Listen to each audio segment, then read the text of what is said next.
If Proton Mail is king when it comes to privacy and Gmail rules when it comes to convenience, then Zoho Mail might just be the overlooked contender that tries to do both.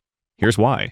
I've tested nearly every major email service available, but Zoho Mail surprised me with its ad-free inbox, business-ready tools, and calm interface. Still, for a service that talks big about privacy, there's one missing feature that might make you think twice about using it. In this video, I'll be sharing my honest experience with Zoho Mail, comparing it to Gmail, Outlook, and Proton Mail, and determining whether it truly deserves a spot in your workflow. Stick around to find out more. Additionally, I've included special links to landing pages in the description that help you save more on some of these products, so be sure to check them while they are still available. Let's start by discussing the features that Zoho Mail offers. Zoho Mail caught me off guard in the best way.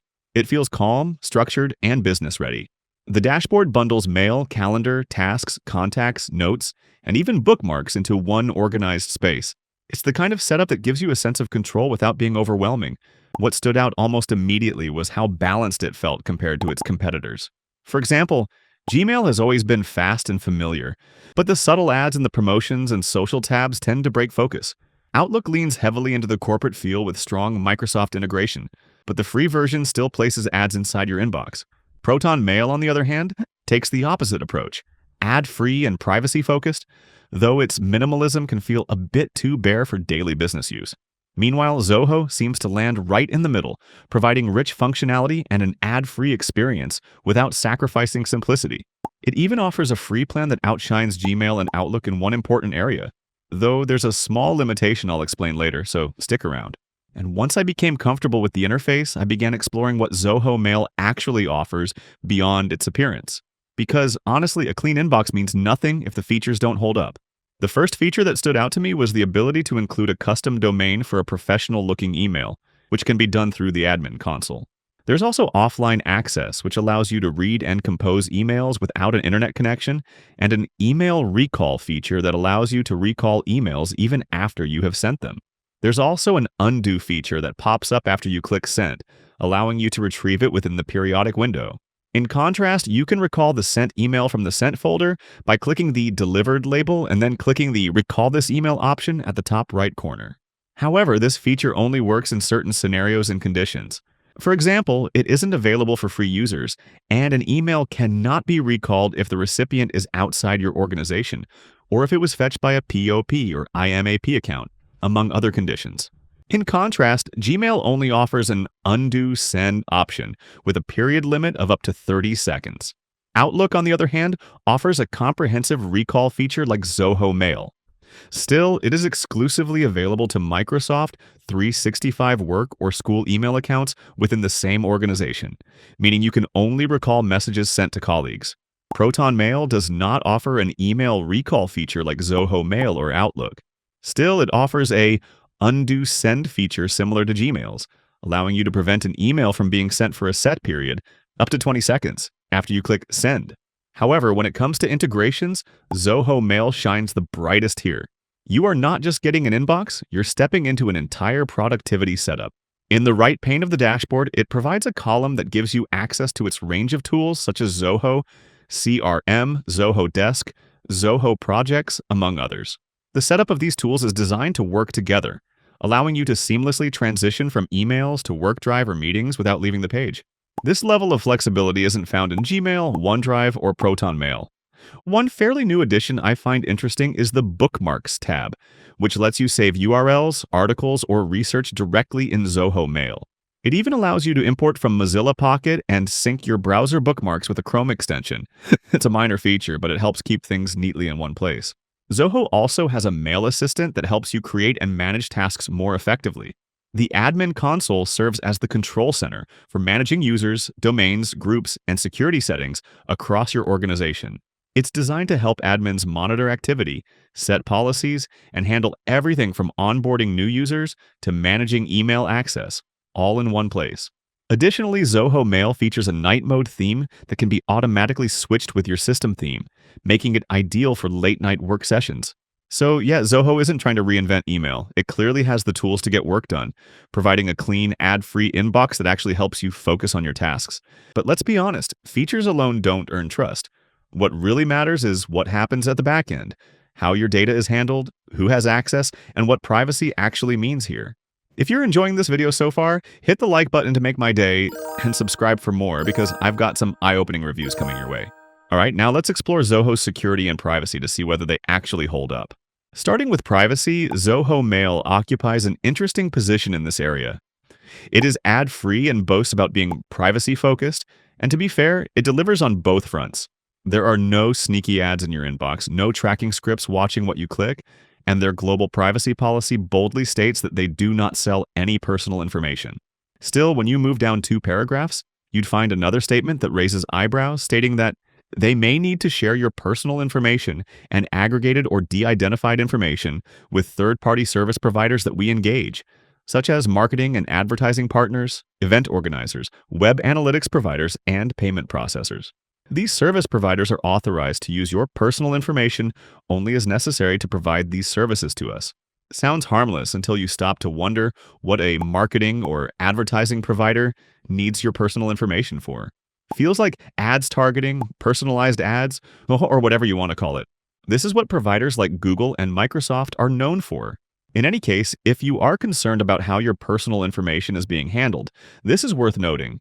And it gets more interesting because Zoho Mail isn't end-to-end encrypted by default. Yes, your emails are protected in transit using SSL or TLS, which means they're scrambled while moving between servers and when stored on Zoho's database using the AES algorithm. The process works by dividing the data into fragments, each of which is encrypted separately for added security. Optionally, Zoho supports SMIME and OpenPGP encryption for business users, providing an additional layer of protection through digital signatures and encrypted message content, which utilizes asymmetric cryptography between the sender and the recipient. This means that the sender uses the recipient's public key, obtained from their SMIME certificate or OpenPGP key, to encrypt the message on their own client-side software. The recipient then uses their corresponding private key, kept secure on their device, to decrypt the message, ensuring it remains end-to-end encrypted. This means even Zoho can't read your mail. Sounds great, but the downside to this is that it is not available by default and is only accessible to paid users on selected plans. Free users don't benefit from this end-to-end encryption. Compare that to Proton Mail, where its end-to-end encryption is available for all Proton users, and you start to see the gap. What are your thoughts on Zoho Mail's security and privacy setup compared to Gmail and Proton Mail? I'd love to hear your thoughts in the comments. Now let's see how easy it is to use. Setting up Zoho Mail may be a hassle for users who are not tech-savvy due to its lengthy onboarding process in the admin console. However, with clear, guided steps to add your domain, set up users, and configure DNS mapping, the process becomes smoother for first-time users. This gives your email communication a professional touch from the start. Once you're in, the mailbox itself looks clean and straightforward. It doesn't have Google's visual polish or Proton Mail's minimalistic look, but its UI is consistent and intuitive. The layout feels like a blend of Outlook and Gmail without trying to emulate either one. The built-in calendar, tasks, and notes are integrated in a way that complements your workflow rather than distracting from it. Zoho Mail is also available on all major platforms, including Windows, macOS, and Linux, through a desktop application. It also offers mobile apps for iOS and Android devices. On mobile, Zoho Mail maintains that same sense of structure. The app runs well with a focused, professional design that feels lighter and more intentional than Gmail's casual interface. Switching between contacts, calendar, and attachments is seamless and highly responsive. Overall, Zoho Mail delivers a balanced experience: guided setup, reliable to use, and consistent across platforms. It is practical, efficient, and well-suited for anyone who values control and a clutter-free experience. And yes, there's a way to get started free for small teams. Details in a minute. Now, before we get into its pricing, what do you think about Zoho Mail's level of usability? Do you think it's much easier than Gmail, or maybe closer to Outlook's vibe? Kindly share your thoughts in the comments. I'd love to hear them. Zoho takes a more generous approach to pricing. It offers a free plan for up to 5 users, complete with email hosting for a single domain. While that might feel limited for larger teams, it's a great option for freelancers or small groups testing things out, something Gmail and Outlook don't provide without a paid subscription. If you ever decide to scale up with multiple domains, extra storage, or advanced admin controls, Zoho Mail's paid plans are still far more affordable than Google Workspace or Microsoft 365. I've dropped a link in the description so you can explore these plans yourself and grab up to 40% off while the offer lasts. Proton Mail, on the other hand, offers solid premium plans with extras like VPN and password management at higher tiers. It's a bit pricier than Zoho Mail, but if privacy is your top priority, it's worth a look. You can find a link in the description to check out Proton Mail's deals and get up to 50% off before the discount window closes. All right, here's my final take on Zoho Mail. It's not flashy, but it gets the job done without getting in your way. The balance between productivity and privacy feels just right, especially for small business owners, freelancers, and startups who want a professional setup without committing to the heavy costs of Google Workspace or Microsoft 365. If you want a deep integration with Google's ecosystem, Gmail is still king. Outlook, on the other hand, makes more sense for corporate environments already running on Microsoft tools like Teams and OneDrive. And if privacy is your top concern above all else, Proton Mail wins hands down, even if it sacrifices some convenience for that level of security. Meanwhile, Zoho Mail sits comfortably in the middle of all that. It's flexible, affordable, and offers just enough control to feel premium without being complicated. So if you're looking for a reliable professional email service that feels balanced across performance, privacy, and cost, Zoho Mail is a solid pick. That's a wrap, guys. If you'd like to see the best email providers available today or a roundup of the best cloud storage providers right now, watch these videos. Thanks for watching, and I'll see you in the next one.